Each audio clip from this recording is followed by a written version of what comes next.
Warning: some contents may be disturbing. Viewer discretion is advised.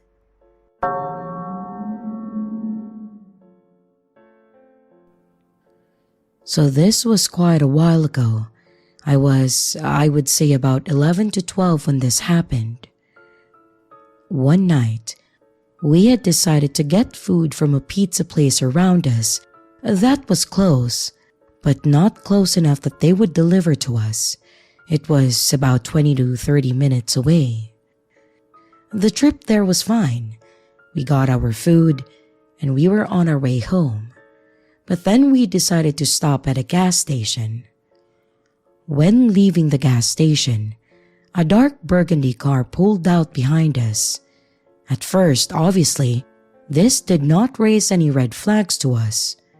But as we kept going and getting closer to home, this car was still following us and we were starting to get freaked out.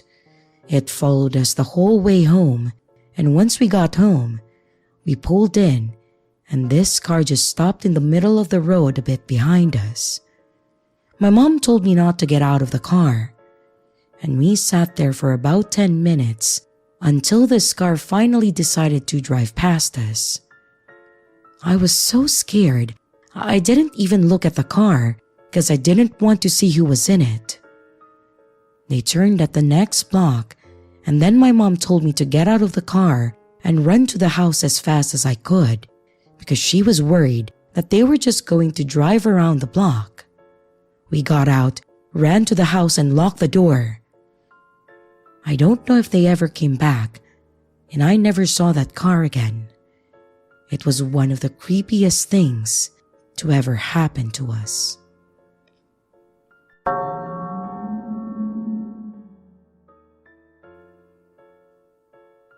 This is the first time that I've sent a story in. My life has been pretty boring in comparison to other people, but I hope that my story is something you can use. The doctor told me that I needed to start exercising more because of my health.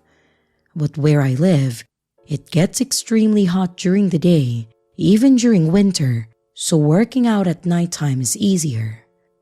I was still too embarrassed to go to the gym to exercise because I didn't want to be judged. I decided to go for walks at nighttime when it was cooler and there would be fewer people out. Even then, there were still other people out, and while it may have been safer, I still felt really self-conscious. So on a whim, I decided to go for a walk at 1 a.m., so technically it was the early morning. This was also quite a long time ago. I didn't have a mobile phone that I could take with me. I went for my walk and naturally there wasn't anyone around. And over time, I was getting used to it and I enjoyed my night walks. My neighborhood is normally quiet and has a reputation for being one of those safe ones. I walked a good distance away from my house and the occasional car drove by.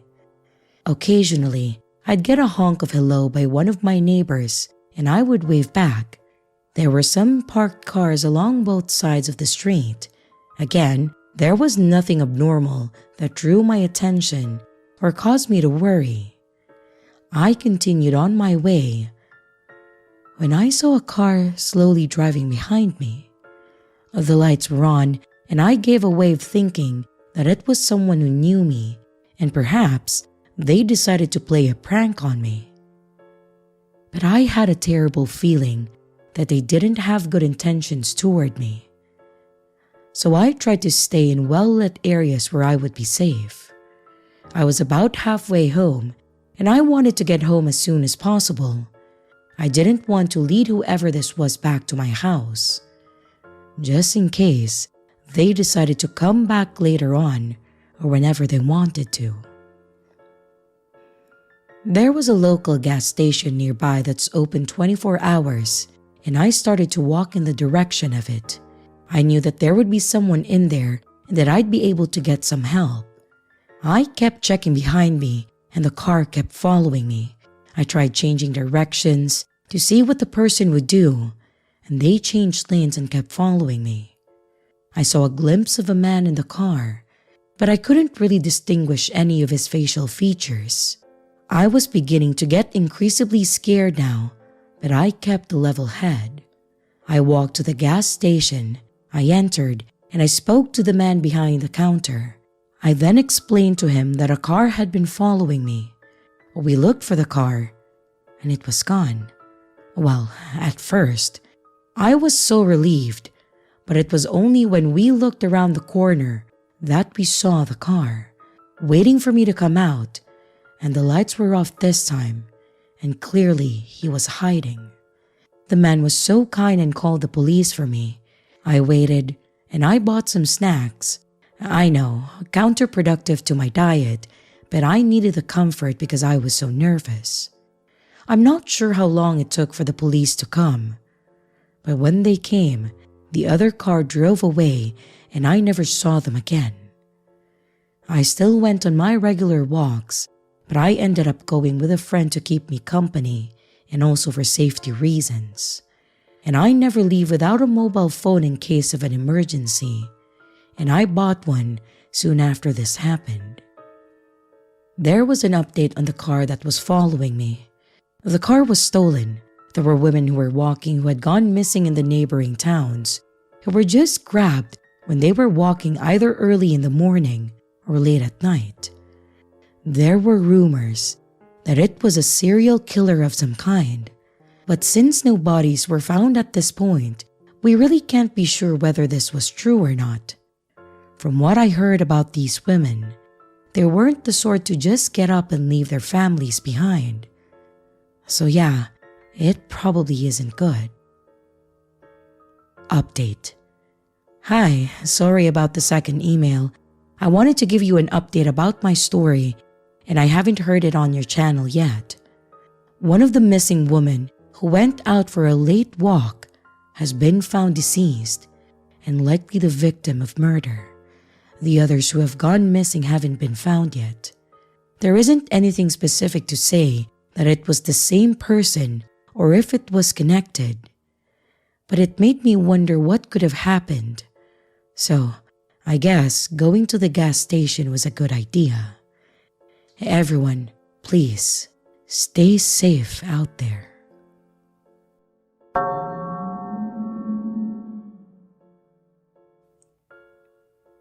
Hey, okay, I'm not sure how to begin this. This isn't one of those, "Oh, he looked at me funny in the grocery store, let's not meet" kind of story. My life was actually in danger, and I wasn't sure if I was going to make it out alive.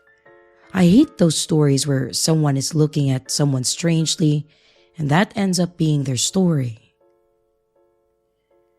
I live on a property in a rural country town. It isn't close to the town itself and is about 15 to 20 minutes away. I can't see my neighbor's house, and they certainly can't see mine.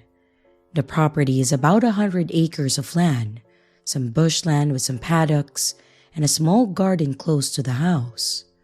We have 3 guard dogs to alert and, well, to bite anyone who gets too close. And even though I'm an adult, my parents don't like leaving me at home alone at night. And before this happened, I thought that they were just being ridiculous and overprotective of me. I was settling in for the night with a movie, some popcorn, and I was waiting for a friend to come meet me. We have gates, but they're mostly left unpadlocked. Basically, the unspoken rule is if you open a gate, you close it. Mainly, so livestock doesn't get out of the paddocks. Anyway, sorry, you'll find that I tend to ramble a lot. My friend texted me to tell me that she would be running a little late. This really isn't uncommon for her. She is terrible at time management. I settled down in front of the TV. Then I heard the dogs barking. They're idiots and sometimes will bark at a mob of kangaroos jumping past, or I thought they were just excited because my friend got here. But it was aggressive, and I heard a loud yelp. I got up, and I got my crowbar ready, and I peeked out the window. I saw my dog running back to the house, limping, and I opened the front door to let him in. He was bleeding. Oh, it was on. I didn't immediately call the police because 1, it would take them a long time to get out here, and 2, I didn't want to call them if it was a feral dog or something. They will never let me live it down. It looked like someone stabbed him, but it didn't look like it hit any vital organs. I wrapped towels around him, hugged him, and I told him that it would be okay. I was starting to get really scared. When I looked back, there was a scruffy and dirty looking man standing at the window looking in. This wasn't uncommon. People would go for a walk in the bush, not understand how to get back, and then follow the nearest road. It was weird how he didn't call out and didn't look like he had been stuck outside for a while. I asked him, "Are you all right, mate?" He knocked again and said, "Can I come in?" Now, normally, if my family were home, we would do it and call the police, then the cops would drive them home or wherever. I didn't want to let a random man in the house though. My dog then started barking and snarling. He has a scary bark and it tends to keep people away. "Do you need me to call the cops, mate?" My tone was a lot less friendly and concerned this time. "No, don't call the cops. Let me in. I want to come in," he demanded, and then shook the doorknob roughly. "Fuck off," I said, and I picked up the phone and then called the police. Now, even if the cops left immediately, it would still take them a good amount of time to get to the property, and the creepy leer on the man's face told me that he must have known that too. The operator answered me, and I told her that I needed the police and there was a man trying to break into my house. But he then broke the glass with something in his hands and then tried to open the lock. I screamed and I backed up and then ran toward the back of the house and opened the door to run out. I hated leaving my dog locked in another room, but he was able to grab my arm and then yank me backward. He said something to me, but I couldn't quite make it out. We struggled for a while, and he tried to pull open my shirt and I screamed, punching, biting, and kicking him. I wasn't gonna go down without a fight. My dog burst through the door, the little legend. Even when he was injured, he still came to help me. He grabbed his arm, bit down, and then shook. The man screamed so loud, and I punched the man repeatedly in his head. I didn't want to kill him. When he was on the ground, I pulled my dog off of him, and then we sat nearby. I held the knife in my hand, and I hugged my dog. He was bleeding, but it wasn't lethal. As I thought, it took the cops a while to come out. The ambulance came too, and then took care of us. He woke up, told them that I went crazy and my dog was vicious. They didn't believe him. My parents panicked when they got home, but they were happy that I handled myself. We pressed charges against him and testified. And Chief, my dog and my savior, got stitched up and is still kicking. He gets treats all the time and is spoiled rotten. We upped the security at the house just in case that it ever happens again. Well, I doubt it. But we have cameras around the place and motion lights in case that some stranger ever tries to pay us a visit. The other dogs, unfortunately, were terrible guard dogs, but that's okay. They're still beloved pets. As for the idiot who attacked me, he is in prison, and I hope that every single day he has in there is total misery.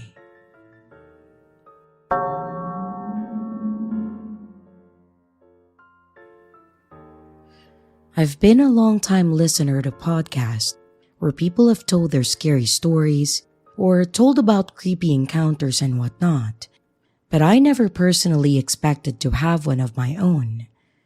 And now that I do have one, I figured why not share it with the world and see if maybe it can be used as a lesson to others and help people avoid similar events? If nothing else, at least it can be considered entertainment to some. I live in a small town that I like to think is pretty safe. There really aren't many crimes that I hear about around town, and I've never really met anyone that I felt threatened by around town. I've been without a car for a while now, and I just walk from my house to a nearby bus stop to get to work, and then I do the same to get home. The bus stop to get home is a bit annoying because they don't stop at the same spot where they pick me up in the morning, so I end up having to walk about 25 minutes from the second stop to my apartment complex. It's a bit annoying, sure, but it is what it is, and since I don't have a car, it's all I have to rely on most of the time. Now, this whole event happened a few weeks ago. It was a normal day at work. I was super busy, and by the end of the day, I was seriously exhausted. I got to my stop, got on the bus, and I was sitting in the seat just kind of dozing off a bit while making sure that I didn't actually fall asleep. Something that I've gotten pretty good at over the couple of years that I've done this routine. And after a bit of just sitting there and being rocked back and forth by the jostling of the bus, we hit a pothole, and the bump of it actually pulled me completely out of my half-asleep state. I shook my head and kind of looked around. And when I did, I noticed that there was a guy a few seats ahead of me that was sitting with his back against the side of the wall of the bus, and he was staring at me.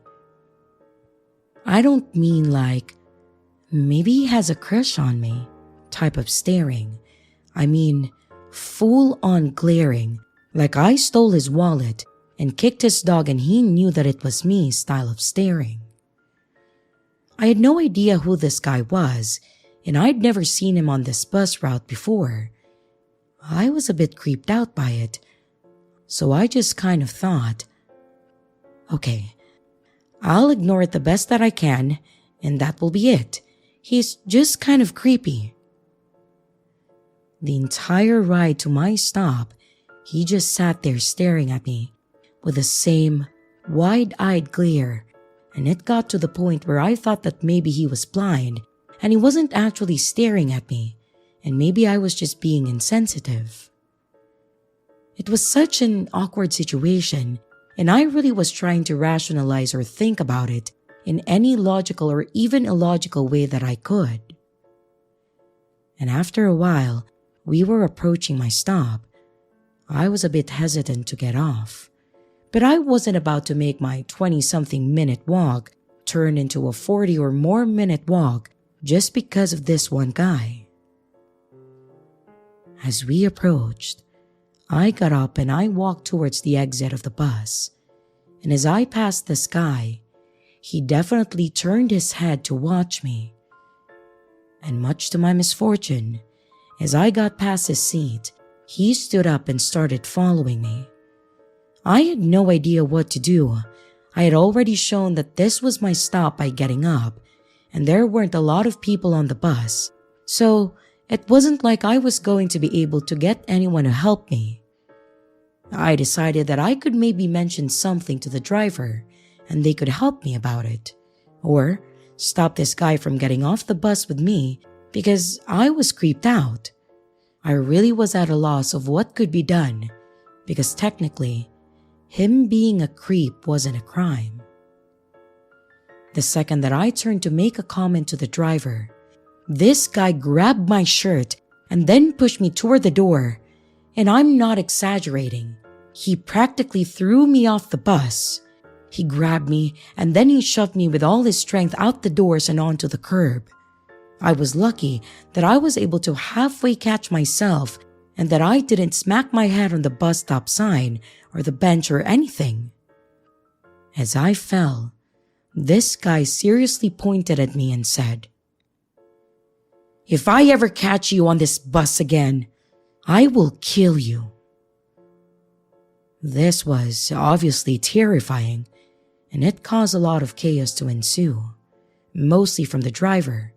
He was yelling at the guy, and the couple other people that were on the bus were standing up and approaching this man that had just threatened me, and that I was just sitting there terrified for my life. As soon as the other people got to the guy, he jumped off the bus and then he took off at a full sprint. Within moments he was gone, and they were helping me up, and the driver told me to get back on the bus while he called the cops to escort me home. I was thankful that he let me back on to wait, and that he was willing to call into dispatch that there was an incident, so I wasn't there alone. The cops did come, and they asked for a description. They asked me if I knew the guy, and I told them the whole thing, that he was staring at me creepily, and then when I went to get off the bus, he shoved me and then threatened me. They didn't seem to want to believe that I didn't know the dude, but I assured them that I had never seen him before in my life. They took all the information from everyone, and then one of the officers actually did give me a ride home. That's pretty much the end of it. They haven't contacted me to let me know if there's been any progress. And my guess is that there wouldn't be, because it was such a random incident, and beyond the description, I don't know if they had anything else on this guy. It definitely scared the hell out of me, and it's actually made me a bit nervous to ride the bus again, just in case he makes good on his threat. But I'm hopeful that it was just a one-off incident, and that I never run into that crazy dude ever again.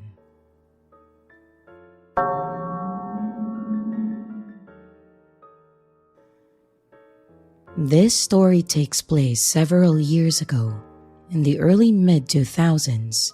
I think it was 2006, because at that time, I was living with my aunt and uncle in the middle of pretty much nowhere Midwest.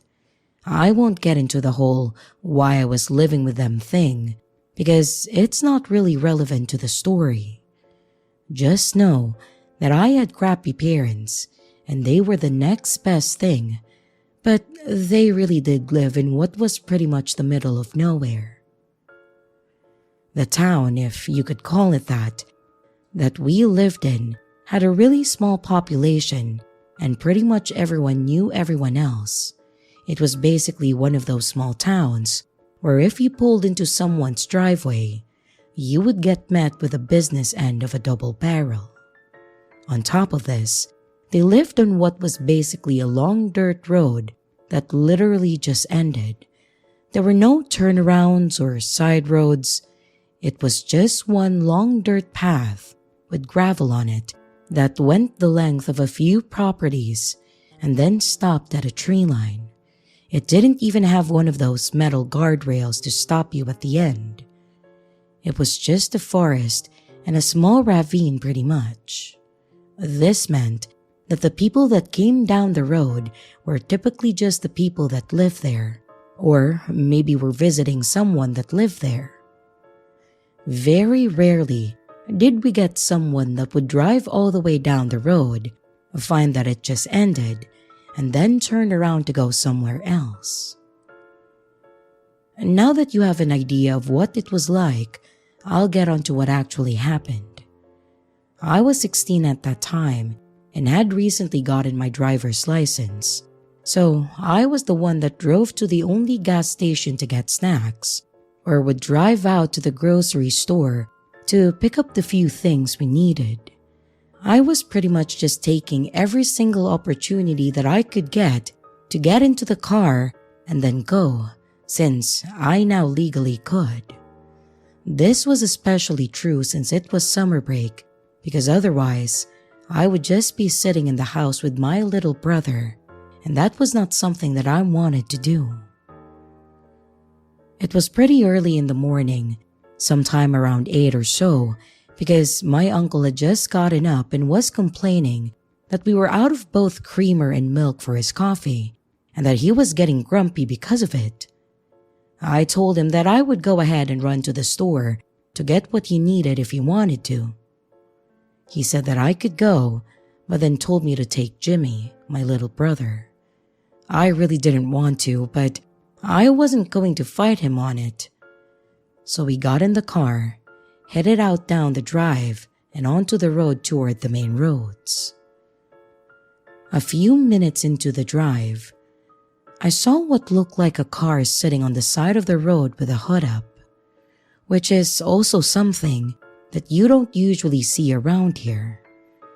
I slowed down as we approached it, and I saw a man in a button-down shirt and nice pants, just kind of standing there in front of the car, looking at it like he was annoyed or frustrated. I asked him if he was okay, and he laughed, and then he walked over to my window. And here's how the conversation went. He said, "No, I'm not okay. I was driving down the road and this thing just stopped running. I don't know what's wrong with it. You wouldn't happen to have a phone that I could use, would you?" I answered, "No, I don't. I'm sorry. Were you going to see someone down this way? I could point you to their house and they could help you." Mind you, this was 2006 and most people didn't have cell phones on them at that time, much less out here. He then answered, "That's all right. Could you give me a ride up the road to the gas station so I could call someone? It's just me out here and I don't really know where I am." This was a bit of a weird statement. He definitely looked out of place, but to be on this road usually meant that you knew where you were going. I told him, "This is my uncle's car and I don't really think he'd want me to have a stranger in it. What I can do though, let me turn around and go get him and let him know where you are so he can come out this way. He actually owns a mechanic shop so he can either tell you what's wrong or get you towed out to the shop and I'm sure he'll be able to fix it." But when I said this, he kind of looked upset or disappointed, which was weird to me because I was basically offering to get him a certified mechanic to look at his car for free since he was stuck here. My uncle had been working on cars for something like 30 years at this point, and there was nothing that he couldn't diagnose or fix at his shop.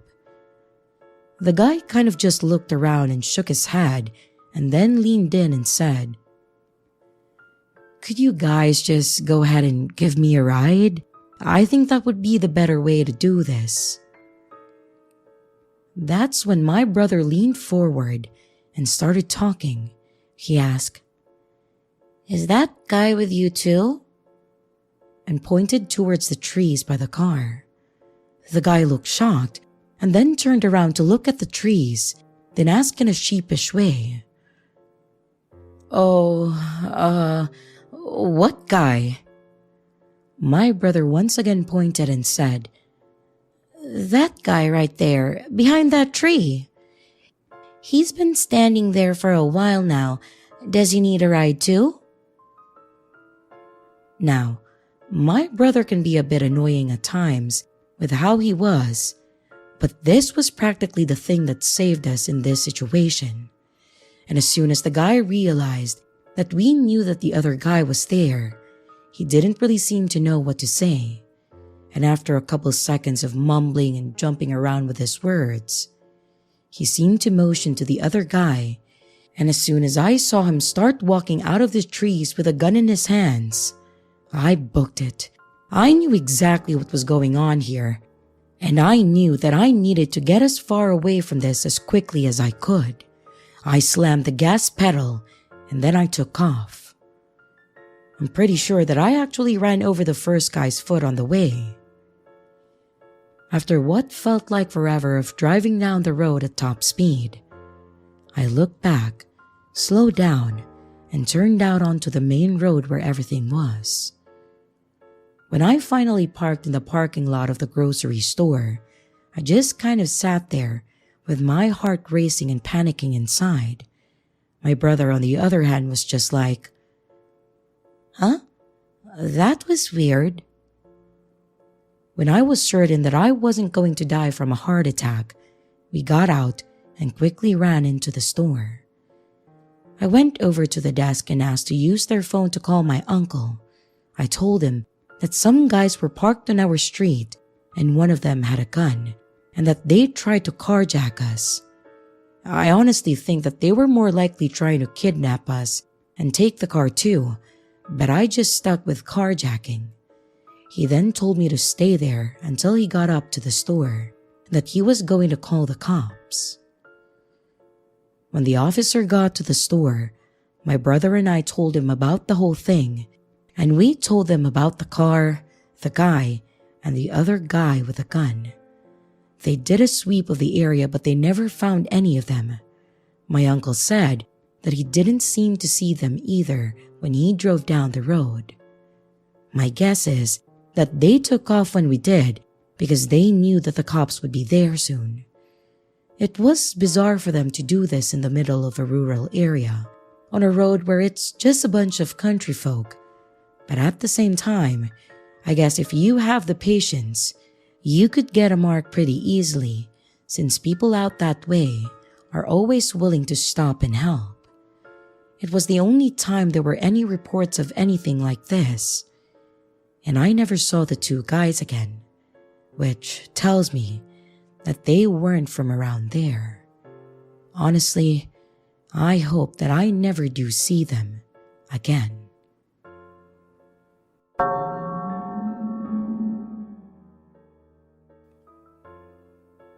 I never liked the outdoors or being in nature, and I get a lot of shit for this. I prefer to stay inside in a nice AC with all the comforts of home, rather than go outside where there is nothing but bugs, the heat, and people. I appreciate beautiful nature pictures and the scenery, but that doesn't mean that I want to be out in it. My sister, however, is the complete opposite of me. She loves the outdoors and always tries to go hiking whenever she can.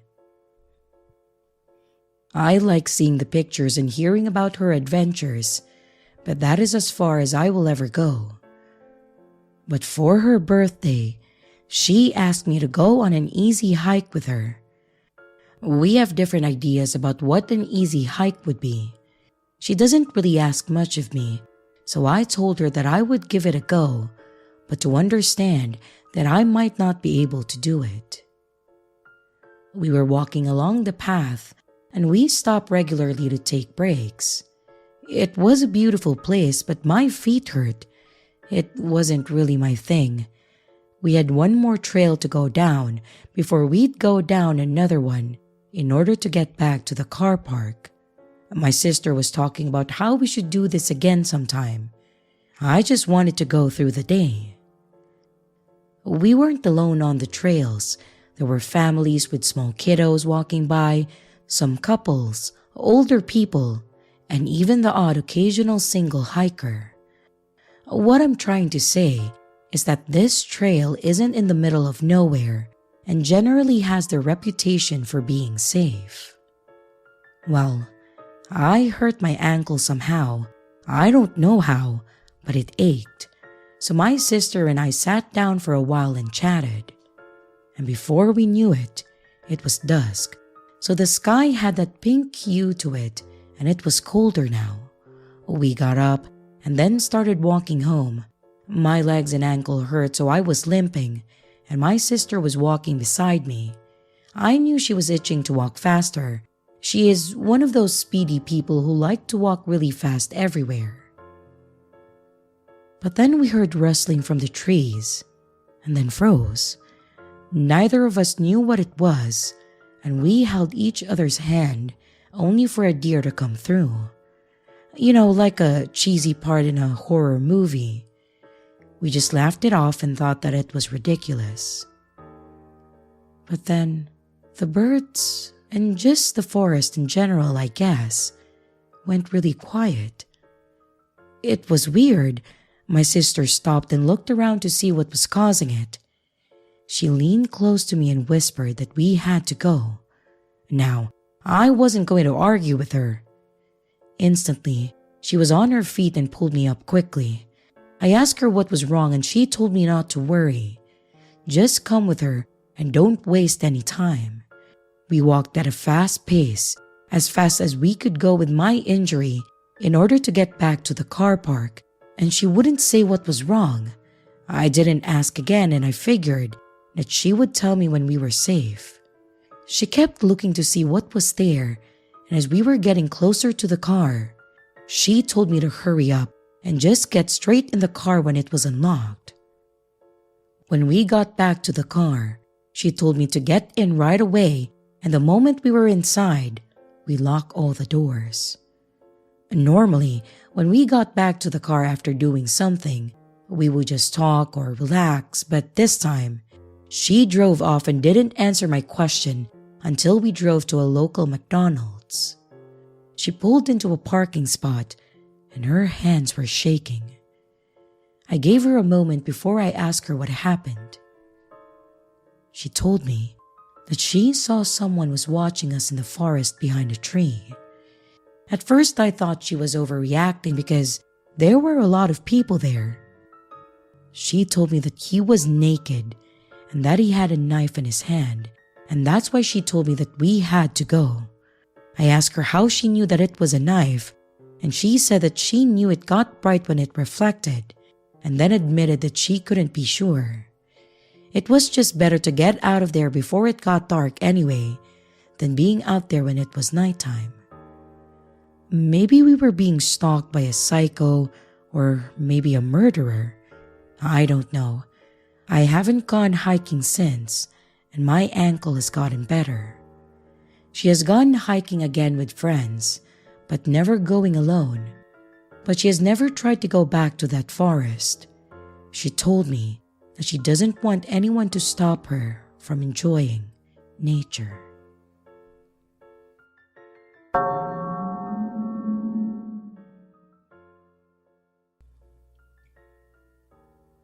I'm a female and I'm currently 31, but this happened when I was 16. I was in a choir at my high school that performed for a lot of different events around town. One of them was to sing at the middle school sporting events.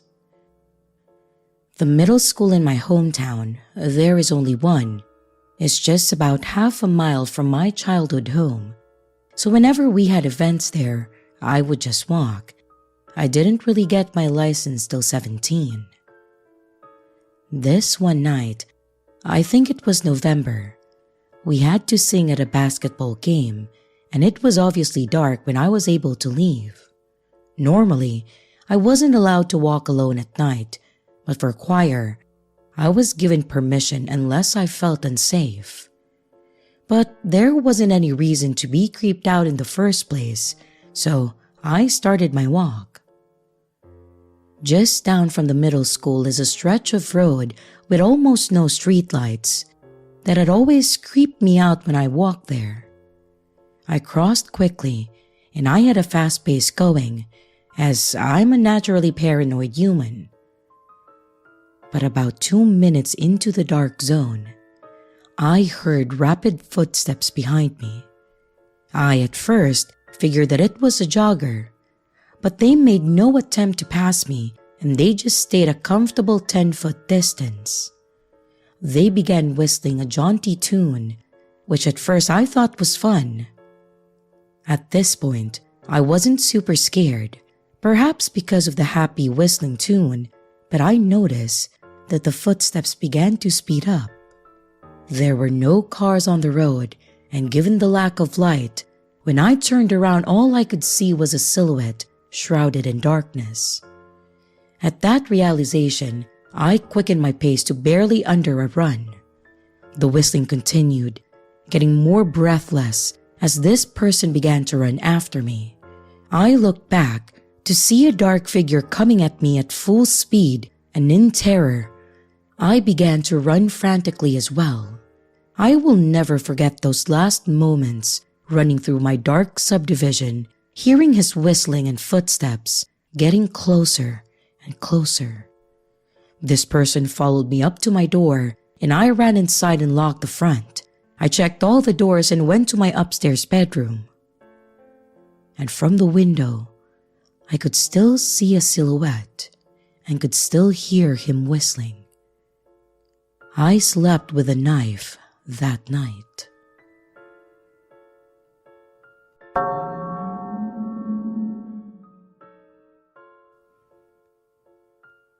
So this happened years ago when I was a dumb teen girl who loved walking the city alone after dark. This took place in Eastern Europe and, for context, in a city with a tramway system. On this one night, I sat in a tram station waiting to catch the last tram home.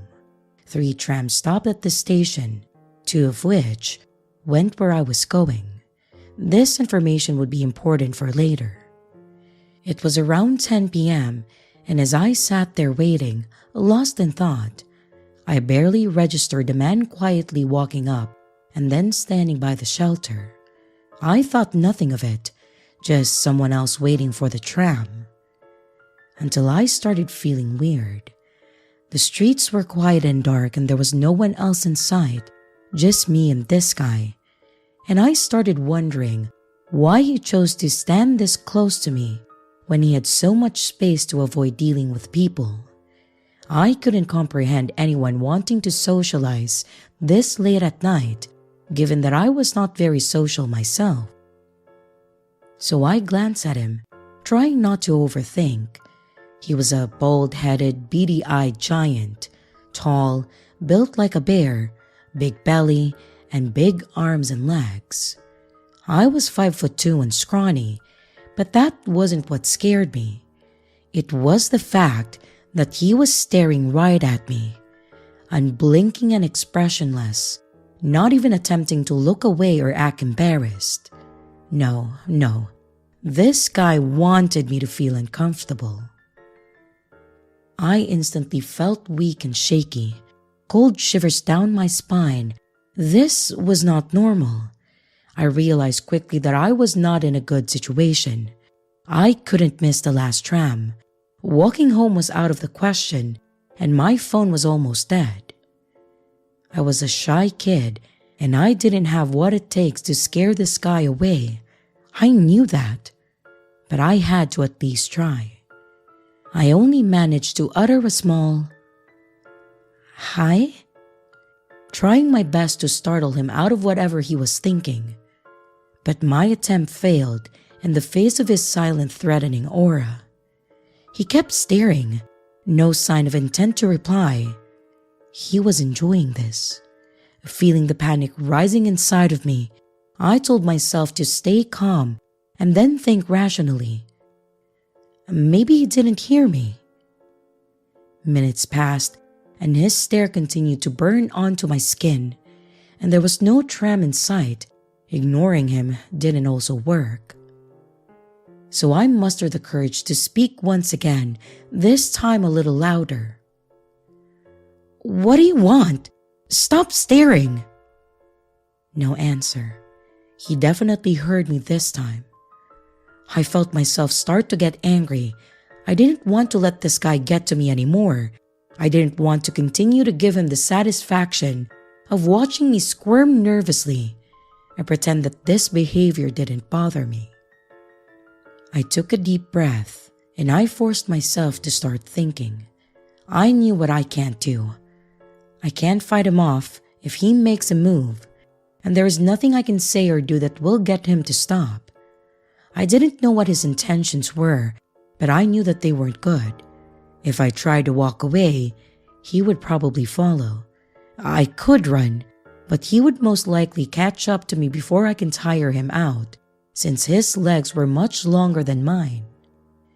And even if I managed to somehow lose him, walking home through dark alleys, past the junkies and the gypsies that were always prowling about, could land me in an even worse situation.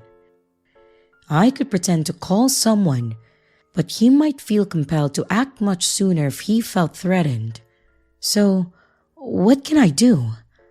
The only thing that I could be able to do was to try and outsmart him somehow. So, I started developing a few plans, depending on which tram showed up, trying to confirm whether he was just amusing himself and actually waiting for a tram too, or popped over for other more suspicious reasons, and whether I could get any kind of help. I couldn't let him see where I lived, so if he followed me, I'd have to be prepared to employ whatever strategy available, and for that, I needed to stay rational and aware of my surroundings. While I was still thinking, the first tram showed up. It was one that I could have taken home, but this one pulled into the depot right in my neighborhood, forcing me to lead him to my home. I hoped that he would board it and leave me be, but he didn't. He kept watching me carefully. So I let the tram go, desperately hoping that it wasn't the last one to head home. He continued to watch, and I sensed that he was quite happy with how things were going. I put up with it for another 15 minutes, trying to focus on another plan of action. I could now pretend that I needed the other tram, the one going to a different area of the city, and I just ride to the next station, getting off as soon as possible so I don't end up too far and miss the tram that I need. This tram showed up next, and with my heart in my throat, I boarded it and I sat down by the door. He got on it too, but he sat himself in the back, pretty far from where I was. I let out a sigh of relief, thinking that this might still go well. When the tram reached the next station, I got up and out, not looking back and hoping that it was all over.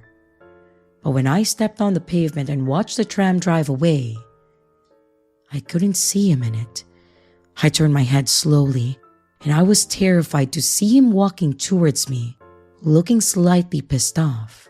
He stopped just a few steps away and then resumed staring, this time with a clear hint of malice, still in silence. My vision blurred as I fought back tears of despair. He was not going to let me go. The helplessness that I felt was unbearable, but I couldn't cry. I couldn't give up. I had to find a way. I had to get home tonight. The prospect of what might happen to me any time now, if I didn't, was becoming too real.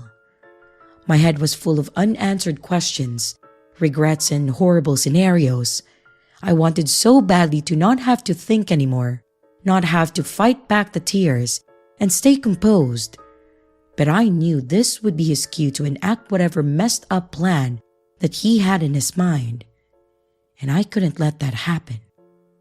Then, I saw the final tram approach, the only one that I could take now, and I got on as quickly as my trembling legs would allow me to. When I was in, bright lights enveloping me, my mind snapped out of its nightmarish spiral of fear and allowed me a moment of clarity. I had 3 stops to figure this out. I sat down at the front and looked at the driver. He was a frail old man, blissfully unaware of my distress. Getting the driver's attention was a no-go. And then we passed one stop. There was no one else waiting to climb aboard. I turned around fully expecting to see the psycho that had followed me again. But I did not expect him to be sitting right behind me. He was not taking any chances. He was making sure that I won't try anything like last time. I shot him a hateful glare and allowed my anger to overcome my fear. I stood up and purposely walked over to another seat in the middle of the tram car. I wanted to make it clear that I will not put up with this bullshit any longer.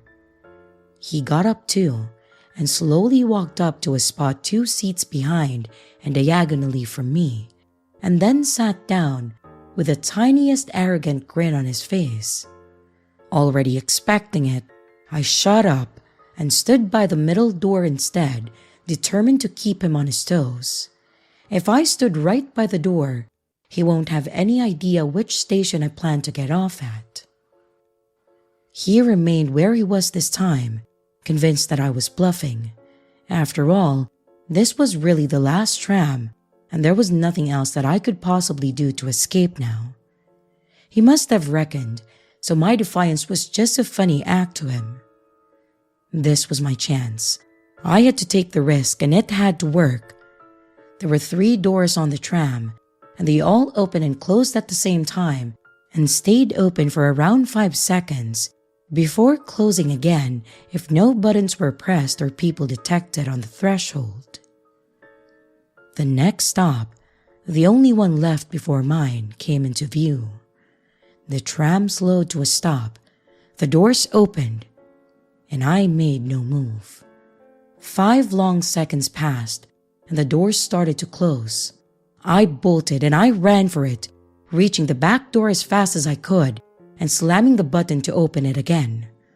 My whole body tense with adrenaline, I waited a long, painful second, and then I jumped back in, keeping my head low, holding my breath and crouching behind the nearest seat. I shut my eyes tightly and I exhaled slowly while thanking the gods that I didn't believe in for that button working. I was wishing with all my might for him to not have seen me before I got back in. And as I was waiting to hear his footsteps approaching, I pictured him frantically looking for me. Was he still on the tram, face screwed up in anger, head turning like a fat, ugly meerkat? Or was he catching his breath on the pavement of the last station, mad eyes searching the darkness for me?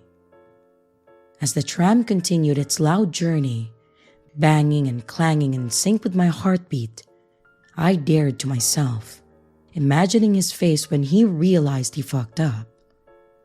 Hand on my chest, I did my best to stealthily look around the corner and found no one looking back. I stood up in excitement and I threw myself at the foggy back window.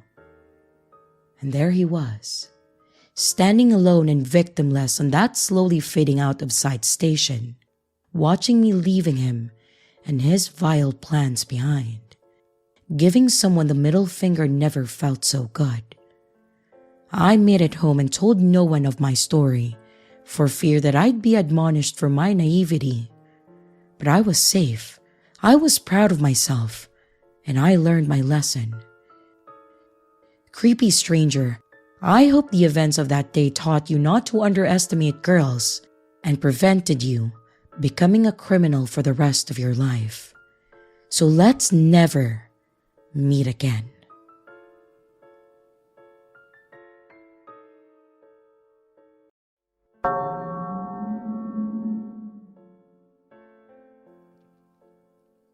Leaving my friend's house, I accidentally backed into a brick mailbox. My bike rack hit the mailbox, so my car was okay, but it completely demolished the mailbox. No big deal, right? That's why we have insurance, right? So I went to the neighbor and I told them what happened. I gave them my insurance, my phone number, and my name. But all I got was his first name. From the get-go, this dude was super creepy. He kept hitting on me, trying to date me, and specifically trying to feed me. So I left, and on my drive to my mom's place, I'm attending out-of-state college, and my parents are divorced. The guy that I backed into, Robert, began to text and call me. He was insistent that it was better for the both of us to just pay out of pocket for the mailbox, sending me links to companies that could fix it for $500, and also demanding that I go on a date with him so I could just give him the cash for the repair and that he could feed me. I don't know what his deal with the food was. I declined everything, but I started to get annoyed by his constant texts and calls. Finally, after 2 days of it with my responses only, "Please, just contact my insurance," I sent him a text saying that he was harassing me. I then blocked him, but he made a new number and threatened to report it as a hit and run to the police. I'm in law school, okay? And this wasn't a hit and run. I then blocked the second number. Then, He used the new number to ask me if I wanted him to send a screenshot or video of the accident to his insurance. I admit, this made me angry, so I called this number and I dug my nails so hard into my thigh that I drew blood as he threatened reporting things, asking me on a date, and trying to entice me to just pay cash. I finally screamed and said, "Don't contact me again, you fucking inbred piece of shit." And my dad heard me and was upset that I said that to someone that I was in an accident with, and that I said that to a guy who thought that I was cute and just wanted a date. I then blocked the third number. The next day, he reaches out again to tell me that I gave him the wrong policy number. I told him I didn't. He then said that it would be better to just pay with cash and that I was the problem and etc. He was talking to his insurance, I guess, and began trying to validate my info. He had my mom's name, address, and phone number, and I verified it. I told him not to contact me again, and I blocked his new number. The next morning, super early, I get a text, basically saying that he finished the claim and that I was awful for making it harder than it needed to be by going through the insurance and not just going on a date with him. He then included, "You're so beautiful and ugly at the same time. Don't take risk. Stay on the good path. Goodbye." At this point, I got scared and I blocked his fifth number. Then at midnight he texts me, "Are you up? I know where you live. Don't try and screw me over on insurance. I'll report it as a hit and run. You should have just gone on a date with me." I took the phone to my dad and I showed him the text and then filled him in. My dad is a pretty scary dude. He then calls the guy and he answered, "Shoot, I know you were into me. Wanna come over?" My dad got very mad, and my dad said that this was beyond harassment and that this was his final warning not to contact me and that we didn't care how we reported it and etc. Robert then began saying that I came on to him and offered sex as a payment, and that I invited him to my house and that I was a horny bitch. I instantly blocked the guy and the police are contacted, the insurance was notified, and all the things. The next day, I talked to insurance and a protective order was filed. I get another text telling me that I shouldn't have involved the police. I blocked the seventh number and I notify the police and go stay at my dad's because this dude doesn't have my dad's address. My dad is a very tall and very scary dude who loves his Second Amendment. Well, late last night, watching Star Wars with my dad and older brother, the doorbell rings. Dad then goes to see who it is, and it's freaking Robert with a trash bag filled with his things that I left at his house. I call the police and my dad goes ballistic. The police then come and arrest the guy. And the bag? Well, lingerie, a knife, lip balm, and a Dita Von Tess fetish book. I just met with an attorney. Plot twist? The guy doesn't even own the house and is an illegal immigrant. He's married and he is being deported. I feel awful that he's being deported, but I genuinely think that he wanted to rape or kill me. I go back to school in a few days and I am so terrified that he or someone else will follow me.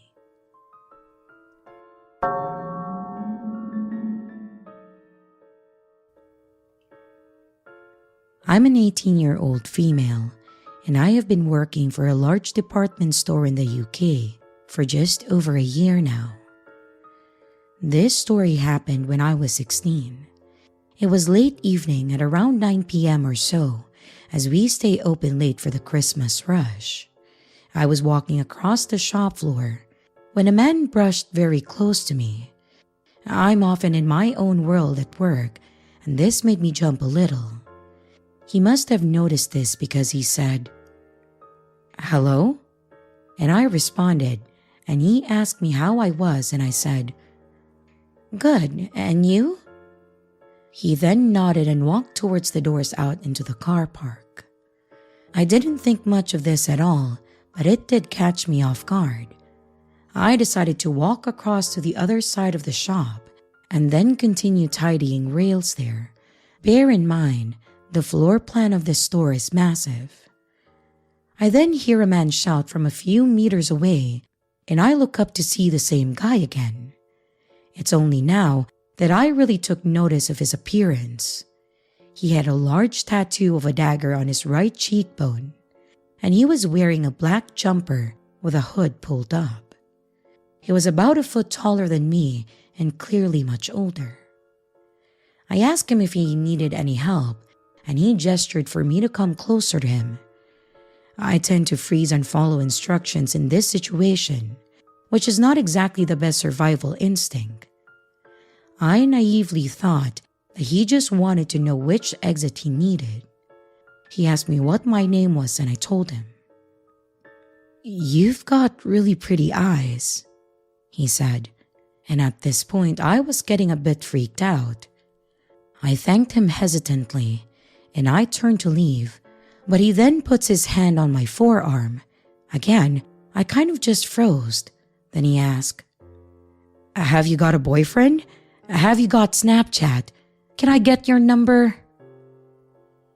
He became more and more persistent, and I just wanted him to leave me alone. I told him that number 1, I was working, and number 2, I'm underage. He then asked me how old I was, and I told him that I was 16. Again, I don't know why I answered him, but my brain just shuts down. To which he responded with, "Nah, it could work."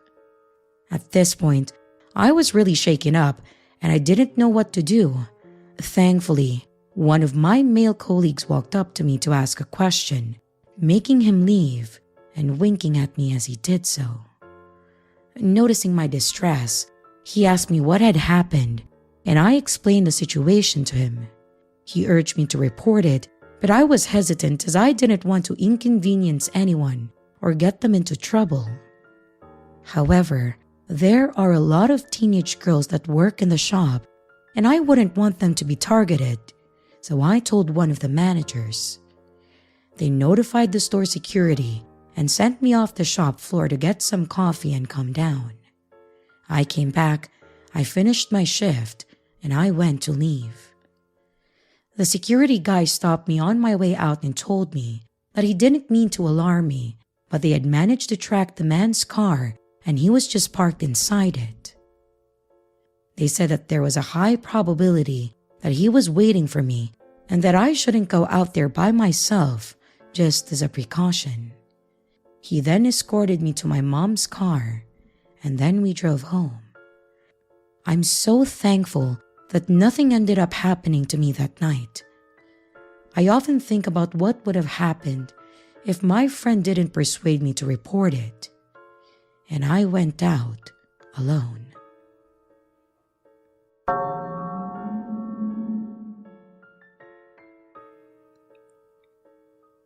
As I was walking home from work last night, about halfway to my house, a disheveled man who looked to be either homeless or extremely down on his luck crossed paths with me from the other side of the sidewalk. He had initially been walking in the opposite direction, but as soon as he saw me, he immediately turned around and started following me. He began rambling incoherently and aggressively, and his words were so slurred that I hardly understood a thing he said. All I could make out was something about a care package and look at you. It was obvious that this man was under the influence of multiple substances, so I quickened my pace and tried to avoid any contact with the man, but he was getting agitated that I wasn't paying attention to him at all. When my walking speed got too quick for his inebriated stumbling to keep up with, he stopped talking and instead began to just trying to follow me. I kept looking over my shoulder at him, and every time that I saw him, he would either stop or trying to duck behind a bush. Finally, I started outright sprinting and looking for a spot that I could hide myself in. I came up to my local mosque and I tried to sneak around the corner into the parking lot of it where there was a tree that I could hide behind. While hiding there, I frantically dialed 911. I told them that a strange man displaying unstable behavior was trying to follow me. I described my location, myself, and also the man to them.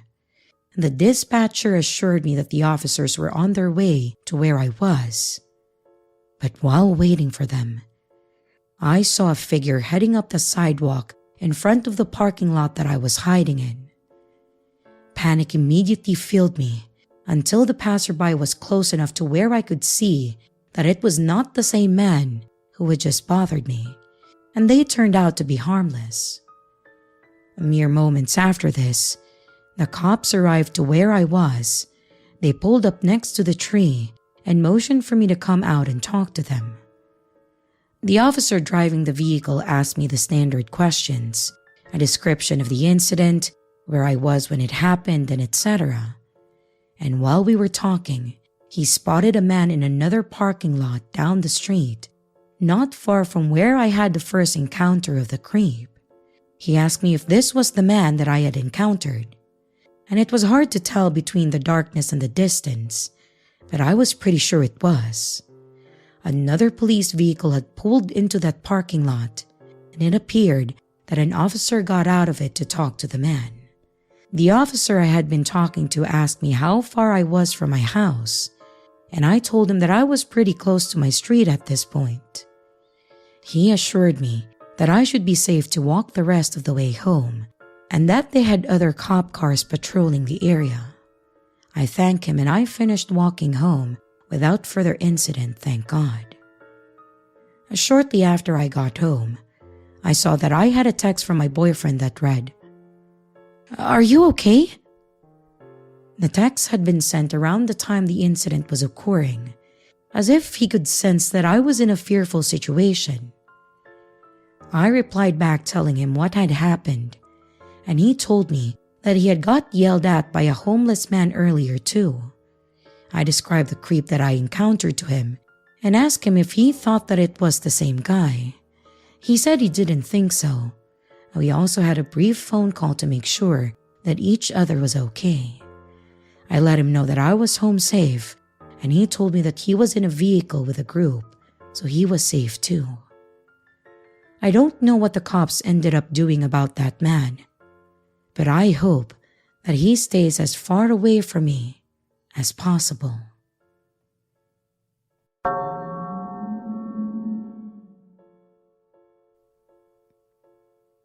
To give context, I used to be a 911 dispatcher for a small city. We dispatched all law, fire, EMS for the entire county, and within this county were multiple law agencies. I had been there for about 3 months or so when I met him. Let's call him Jake. Jake had recently transferred from a big department in California and landed himself randomly at our department. It didn't make much sense as to why he left California in the first place, but he always insisted that it was just time for him to move on to a smaller or less dangerous department. Him and I quickly became close and would chat almost every day after I got off the shift. But within a few months, it became apparent that we liked each other, and our flirting progressed into something more serious. Fast forward a few months later, and it turns out that he was doing some inappropriate things to photos or videos of me whilst he was actively on duty. This, and a few other things he had kept hidden on duty, led him to losing his license and leaving. During the process of his termination, his sergeant had suggested that I get a protective order against him, as he had made threatening statements previously towards me, such as, "You better be telling the truth. I'll find out on Tuesday if you're lying to me," and etc. I had begun to fill out the paperwork, and I was told that I had a temporary protective order on him in the meantime, but don't think that I ever did. About 2 weeks after his termination, he calls me to catch up. The entire call is like an old friend to an old friend. What am I doing for work? Do I have a boyfriend now? But progressively, it turns more personal. Like, when does my shift end? What do I drive? But being 18 and naive, I treated him like I always had, and I was answering his questions. I had contacted his old department afterwards, as his sergeant had told me to let him know if I was ever contacted again. But they turned me away pretty quickly and didn't want anything to do with it. So with that, I blocked Jake. Roughly a month later, I get a call from a new number, and it's Jake. Once again, he wants to meet up and catch up. But this time, he so casually goes on to tell me about this new house that he's wanting to buy in my neighborhood, knowing that it's my neighborhood. I had never told him where I lived in town, let alone what specific neighborhood. And during this call, he progressively gets more aggressive as well, making statements such as, "If I knew I was going to get canned, I should have just had my way with you."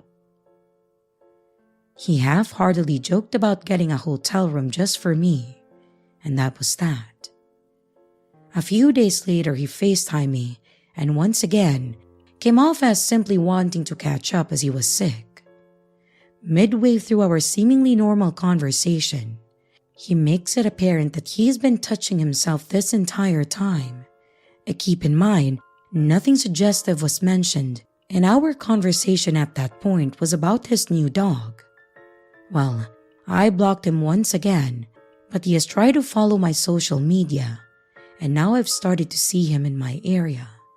Last I knew, he lived nearly 30 to 45 minutes in the opposite direction from me.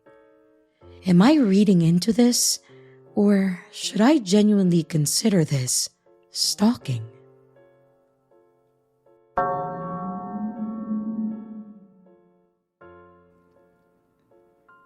Every summer, a group of my friends get together to go on a week-long vacation. There's usually 4 of us, but this year, we bullied our friend into bringing her girlfriend too. We would decide on a place and a couple of activities to do in the area, and then we would rent a condo or vacation home, so we had the whole place to ourselves, instead of going back and forth between hotel rooms. We all agreed on Utah, as we wanted to go hiking in the national parks. We found a small home for a great price. It didn't have many reviews, but the ones that were there were all great. It was a 2-bedroom with a sectional in the living room, as well as one of those giant recliner chairs. Plenty of room for all of us to hang out and sleep in. We went in late June, and we all met up at Layla and Desiree's place, so they agreed to drive this year, as Desiree had an SUV so we could fit better. It took us about 20 hours or so to get there. Thankfully, Layla is also good with cars, so I was grateful that she came with us. The house had a pin lock, so no key was needed, and it made it so much easier on 5 people. We got in, and it looked even better than the pictures. When we weren't outside, we were definitely going to be spending a lot of time in the living room, and I called dibs on the chair the moment I sat in it. There was a huge flat screen with 2 racks of movies and TV shows, and they had stocked up the kitchen with tons of different snacks and food with a long shelf life. Different kinds of granola bars, chips, popcorn, dried fruit, bottles of water, and the fridge was like a small liquor store with beers, wines, and mixers. There was even a small pool in the back that was full and kept clean. The bedrooms had a king size in one and a queen in the other. Layla and Des took one room, and Natalia got the other, and Alma, Hannah, and I took on the living room. There was a note on the fridge with rules and requirements, like the normal that we see in these places. Usually, They just post them on the rental site, but sometimes you may find them in the rental or additional request. The rules had a lot of normal, no smoking, if you break it, you replace it, contact for any maintenance issues, and etc.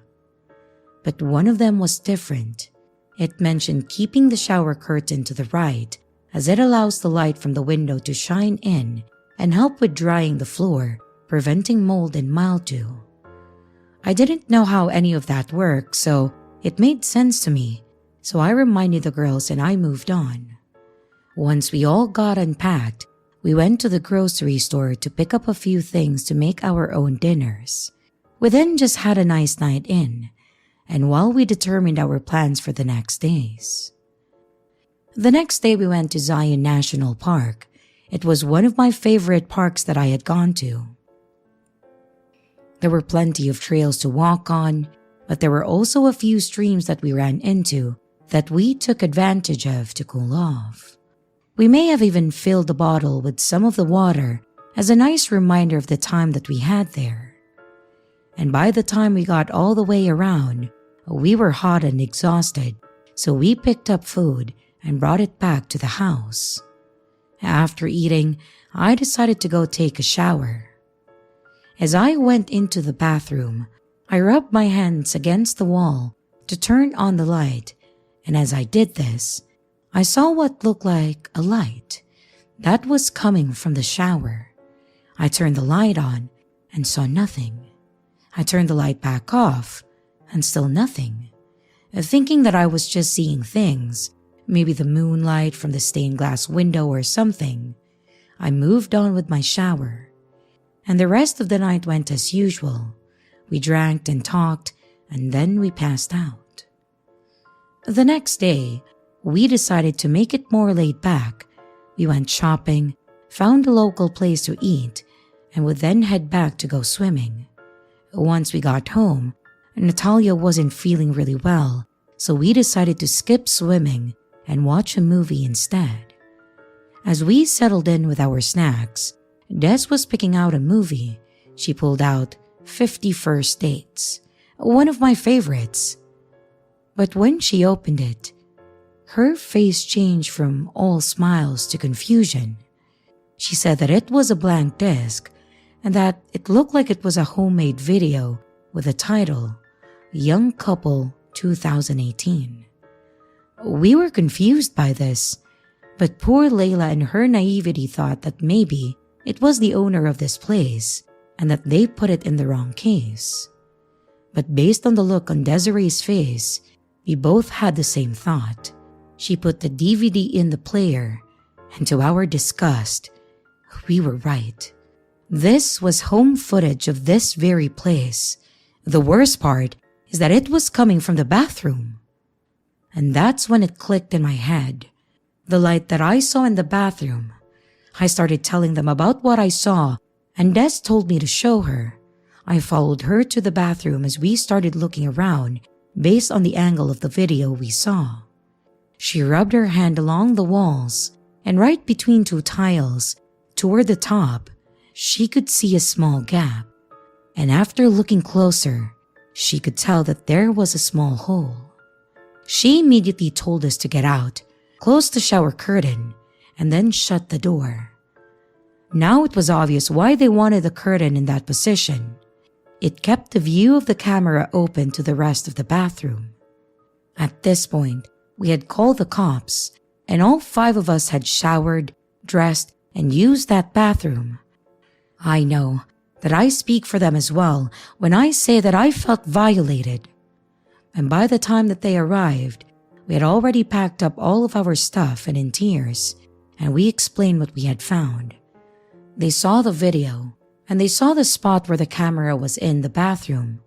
And without us realizing, Des had gone to the bedroom that they stayed in and found one in a vase of fake flowers on a corner shelf. It was buried between other little belongings, so it was just as hard to see. Who knew how many more cameras there were? I know the owner had been contacted, and the cops had to call the vacation place that we went through to get his contact information. We all pressed charges, and he tried to say that it was for security. Don't worry, that blind didn't work because he wasn't allowed to put them inside the home, only the outside. Oh, and not to mention, keep the recordings on top of that. We did get a full refund from the company, thankfully, because we had to get a hotel room. We thought about going back home, but Des wouldn't let us back down. She convinced us not to let that stop us and ruin our plans. Unfortunately, we are too afraid to rent from individuals now, with this in the back of our mind. But we agreed that Des should be a permanent addition to our trips due to her attention to detail. We just spent a little extra money for a bit more peace of mind.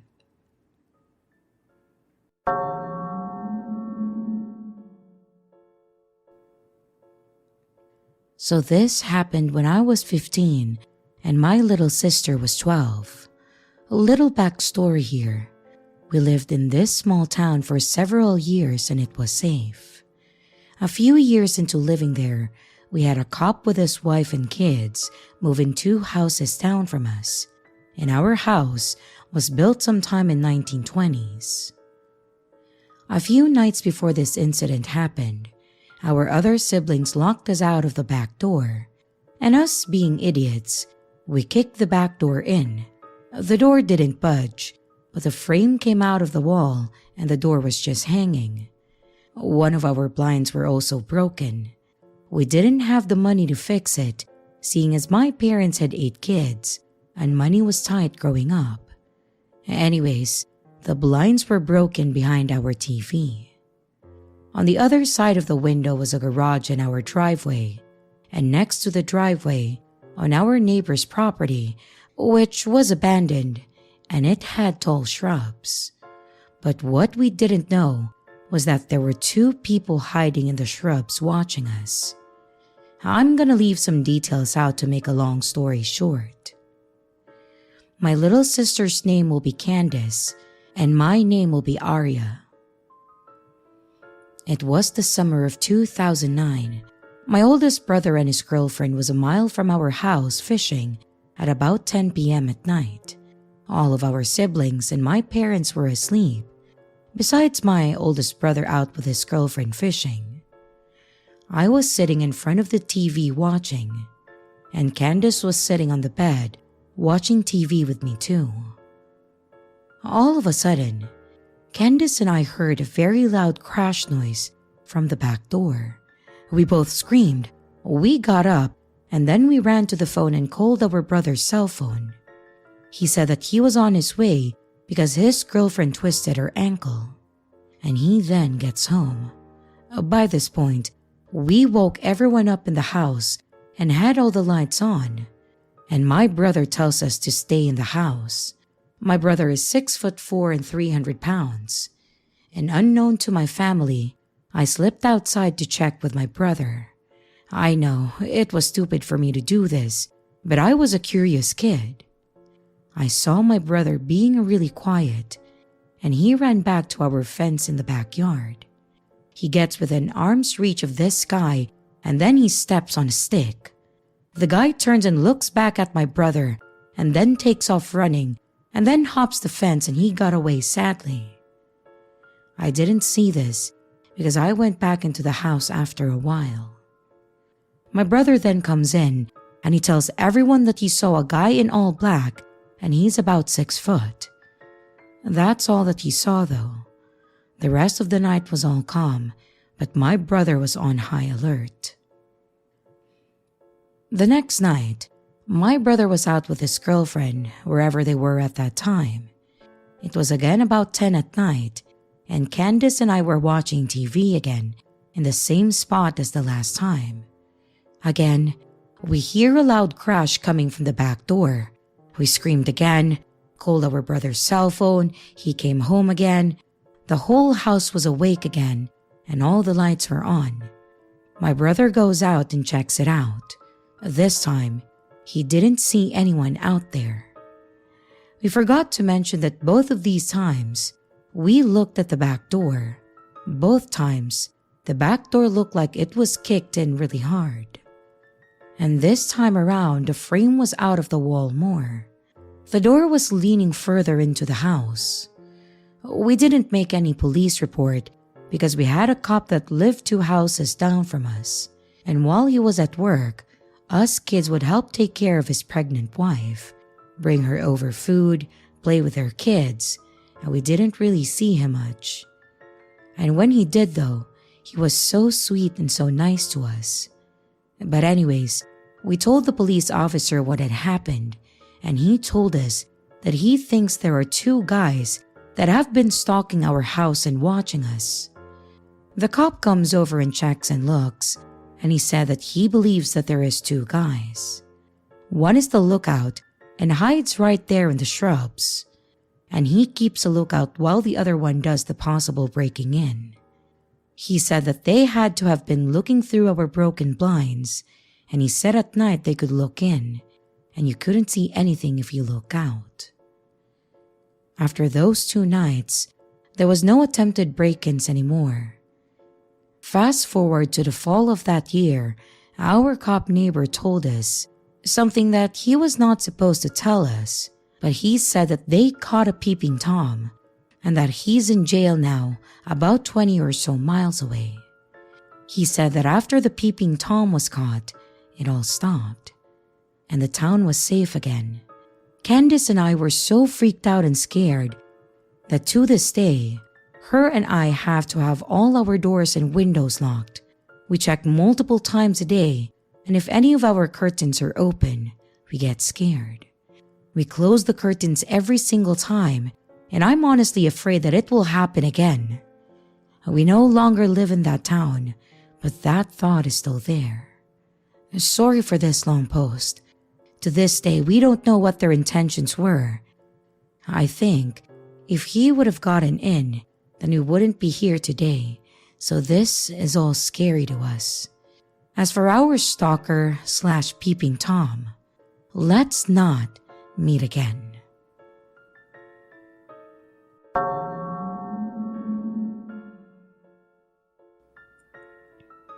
The school day ended like any other. I walked home, my backpack slung over my shoulder. As I stopped at the crossway, a car slowed beside me, the window rolling down to reveal a man that I didn't recognize. He had a snapback and a few tattoos. He smiled at me before saying, "Hey kid, need a ride?" As I said before, I didn't know who this was, so I politely declined, stranger danger and all. His face turned from friendly to one of annoyance. He scowled before saying, "Come on, kid, get in." Of course, I kept saying no, looking hopefully at the light, waiting for it to be safe for me to cross the street. But he seemed to be more aggressive by the minute. "Get in the damn car, bitch!" he yelled. As he opened his door, I saw the sign turn to the walk sign, so I sprinted across the crossway, not even looking back, but I could hear him getting back into his car. After a few seconds, I noticed his car trailing beside me. He was trying to follow me home.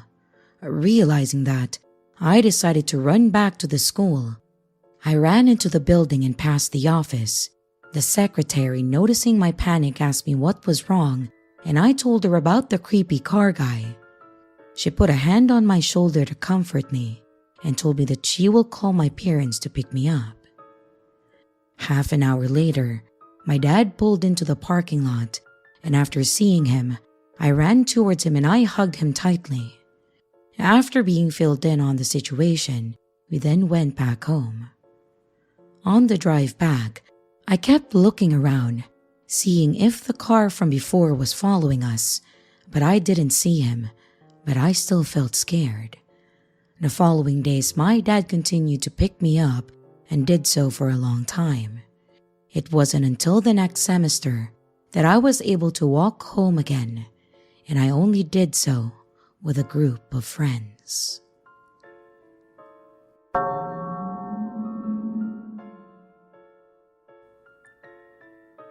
This happened when I was 15, going on 16. I'm also an only child, so while yes, people may think that I'm lucky because I get more than some households with multiple children, I would much rather have siblings. It can get very lonely and boring. And with that being said, I usually get to invite a friend or cousin to go on trips or to special events with my parents and I. If we go to the movies or a theme park or maybe the swimming pools, I usually get to bring someone. Spring break was not much different. My parents owned a condo in Florida, so sometimes we would go there for spring break, in the summer, or even for Christmas break. This year, we were going to be going there for spring break again, and it was also important to me because my birthday is in April, so it was supposed to be part of my Sweet 16. Because of this, my parents agreed to let me take a friend with me. As mentioned, I've had friends go with me on trips, but they have all been within the state.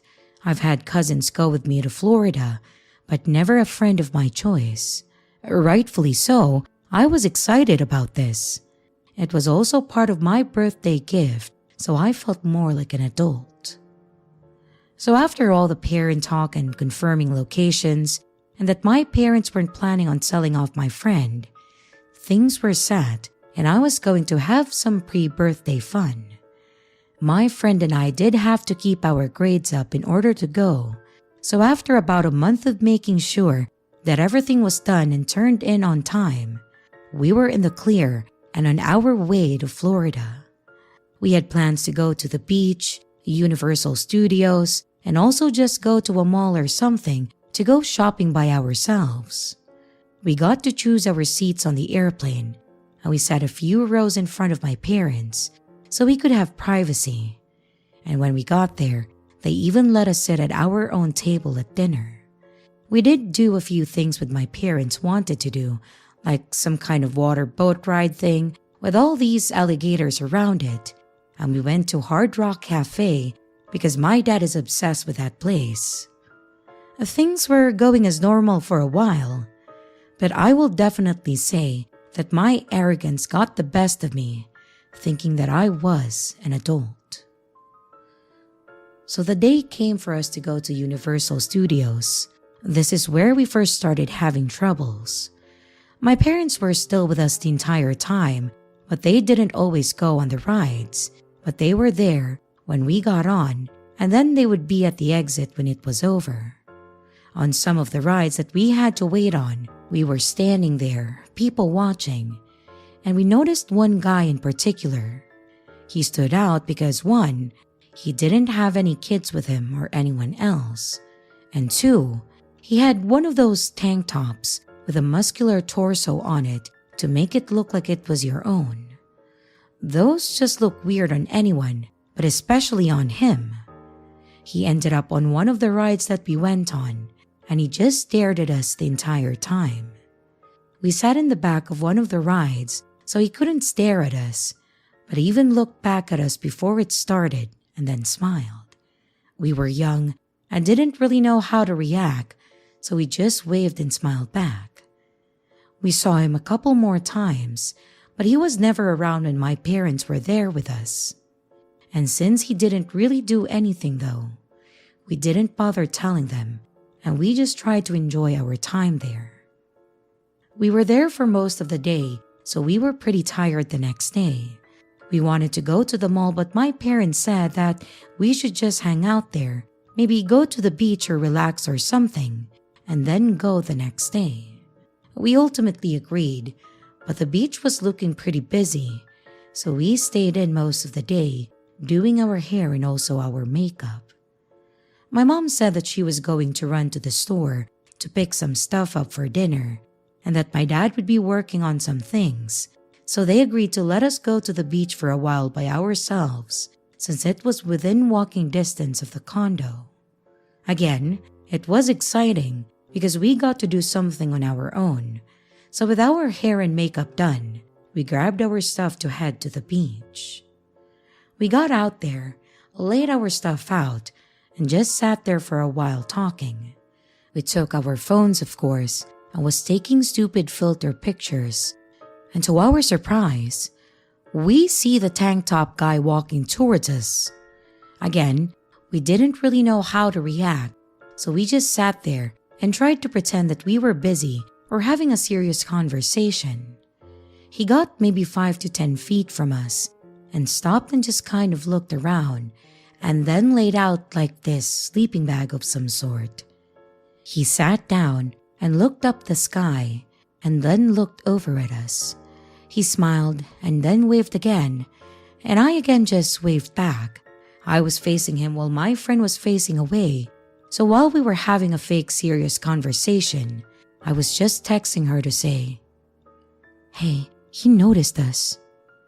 He waved. So we started thinking about leaving when he started talking to us. It was okay at first, but then it got weird. The conversation went something like this. He said, "Did you girls have fun at Universal?" We answered yes. He then asked, "That's good. They had some new ones out there, huh?" We answered, I don't know. I haven't been in a while and she's never been." He asked, "Oh, do you live around here?" We told him no, and then he asked if we were just on a vacation. We told him yes, and then he said, "You girls didn't get all prettied up to be out here by yourself though, did you?" We told him that we were not alone, and then he asked us if we were waiting on our boyfriends. I answered no, but my friend said yes, and we didn't get to fully think at our answers. At this point, it was definitely getting uncomfortable with a full-grown adult asking 16-year-olds about having a boyfriend and then calling us pretty. So we decided to come up with an excuse to leave. I started to grab my phone like I was getting a call to come home, and I'd tell my friend that we had to go, so we started grabbing our stuff and then he said, leaving already?" I tried saying the same thing about needing to go home when he started standing up real quick and said, "Well, if no one is here with you girls, then let me walk you home. You never know the kind of people that could be walking around." We of course said that it was okay and that I was staying in a nearby place. Then my friend gave me a look, making me realize how stupid that was. He seemed to catch on because he had a very sinister grin and said something about, "Well, even better, it should be a short walk then, right?" My friend finally jumped in and said that we were fine, and then she grabbed me by my arm and we started walking quickly away from him. We were still pretty worried about the whole situation, and we turned around and noticed that he was still standing there, smiling and holding his sleeping bag. We kept on walking, and the condo was probably about a block away, so when we went around the corner, we stopped for a second to think about what just happened. My friend was freaked out too, but she was laughing about it and then making fun of the guy. I finally loosened up a bit, and then we kept walking. At one point, we started trying to do cartwheels home, just playing around and trying to shake off the weird vibes. And as I landed a cartwheel, I see him around the corner. He tried to make it look like he was on his phone, but he was holding it like he was taking pictures. At this point, we booked it. We ran straight ahead and paid no attention to him, and then just ran. And as we did, there was a woman and a young girl about to enter one of the condos close to us, so I just started shouting out, "Oh, Mom! You called me. What's up?" The woman looked confused at first, but she must have seen the fear in our face and immediately started looking around and shuffled us into our place. I know, it may have still been silly, but I thought that since she had a kid with her, she was safe. And once we were in, we explained to her what happened. She believed us thankfully, and since she was leaving, she agreed to walk us home but told me to call my dad to make sure that he was out there to greet us. Thankfully, he was nowhere to be seen after that, but we did tell my dad and they called the cops to file a report. but as far as I know, they never found or caught the guy. And from then on, we were definitely more cautious of our surroundings, and my parents stayed close by, but we still had fun. It was definitely a memorable trip. I felt bad for my friend, thinking that she'd probably never be able to do something like that again. But I've also learned my lesson and was thankful for my friend and also that lady. I am also a lot less naive in my late 20s and with my own kid, so I know that I'll be stressing the importance of strangers and also trusting your gut. But since then and always, I hope to never see Tank Top Dude again.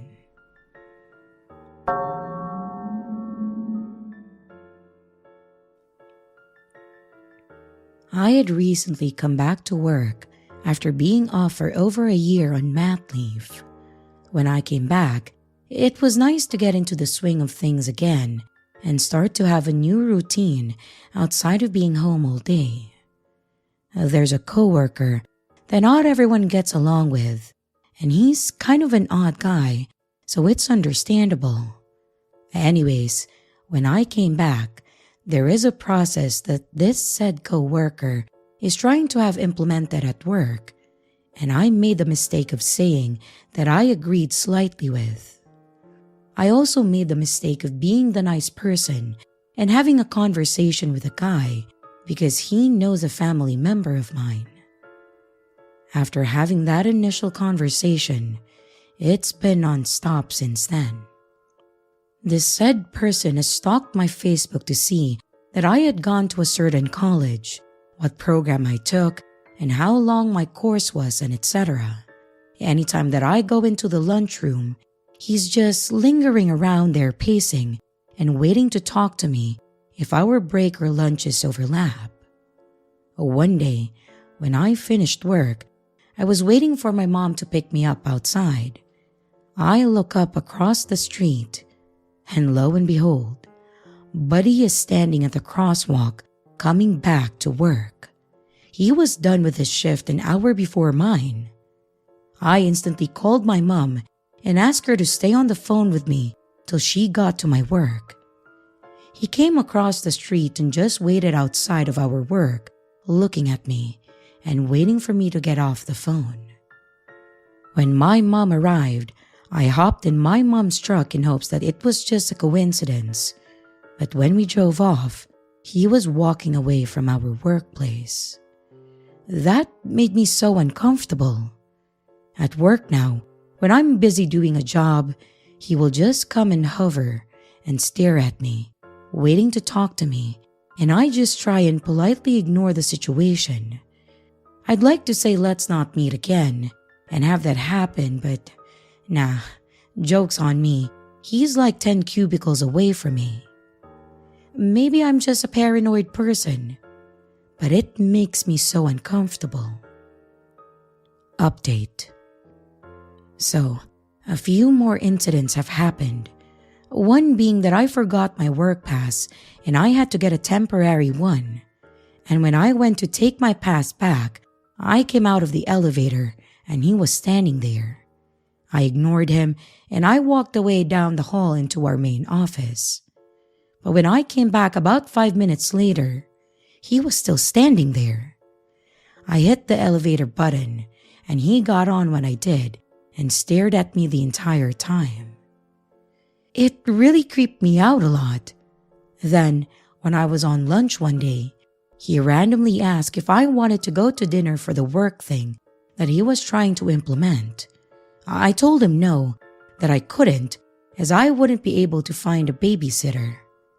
It bothered me that he asked, and he then sent me an email to my personal email that he wanted me to come to this dinner.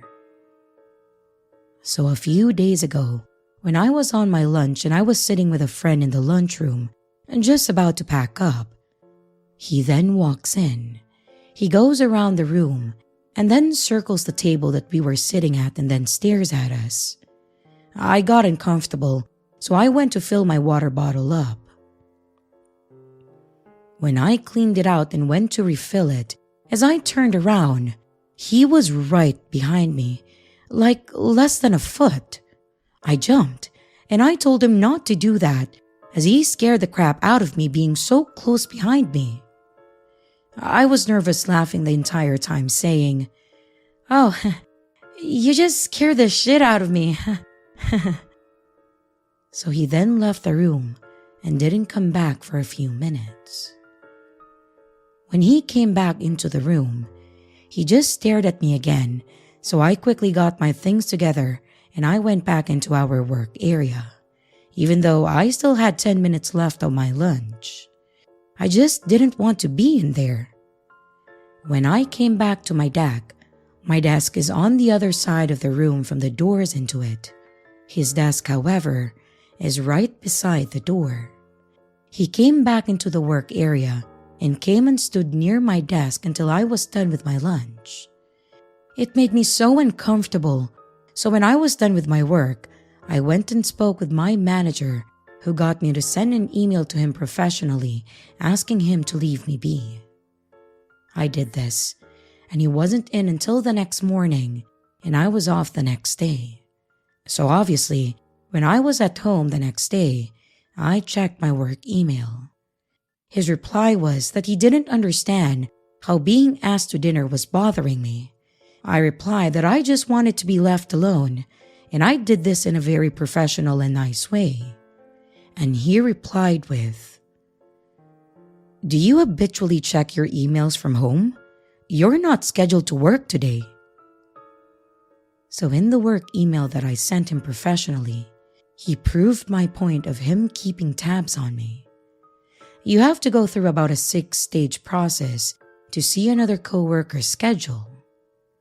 I forwarded the emails and replies to my manager, and he is going to keep making sure that Buddy leaves me alone. I'm so happy that I said something, as this has been progressing into a worse situation. Thank you for everyone's advice about talking to an HR or a manager, and I have also removed him from my Facebook and blocked him.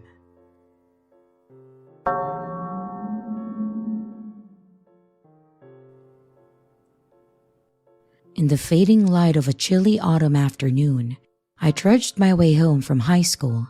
The weight of my backpack felt familiar, but today was different. I sensed eyes on me. I quickened my pace, but a beat-up sedan idled alongside of me. Its engine was rumbling ominously.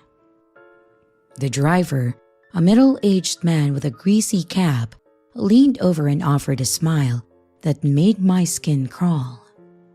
"Need a ride, sweetheart?" He leered, his words laden with an unsettling familiarity. No, thank you," I stammered, my nerves rising. The refusal soured his expression, and he sped off in a huff. I breathed a sigh of relief, but I couldn't shake the feeling of being watched. I was glancing over my shoulder over and over again, and my heart pounded as I saw the same car tailing me in the distance. Fear clutched at my chest as I turned into quieter streets, the echo of my own footsteps amplifying my anxiety. Each turn I looked, the car mirrored. Panic set in when I realized that this man was following me. I darted into the alleys, crossed the busy intersection, but the sedan persisted, inching closer. My trembling legs carried me to a more crowded area, a mall. After I walked into the building, I saw the man getting out of his car, and that's when instinct kicked in.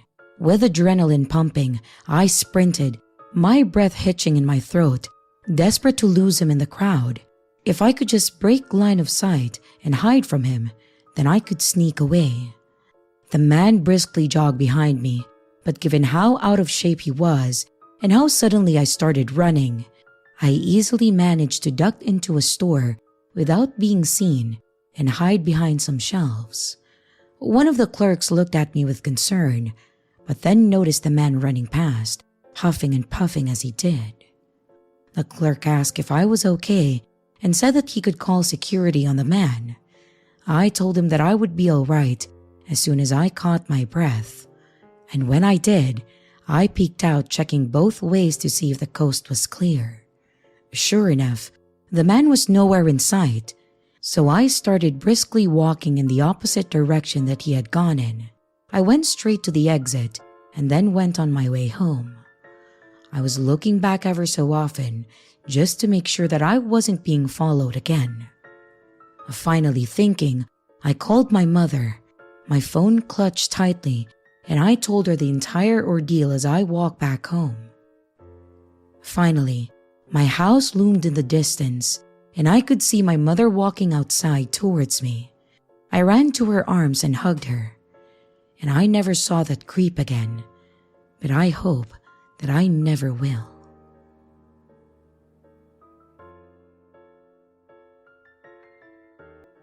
Hello everyone, it's your creepy sister here. Thank you so much for watching the video. I really appreciate each and every one of you. But I would also like to thank my amazing patrons, my top tippers, and my dearest channel members. Thank you very, very much.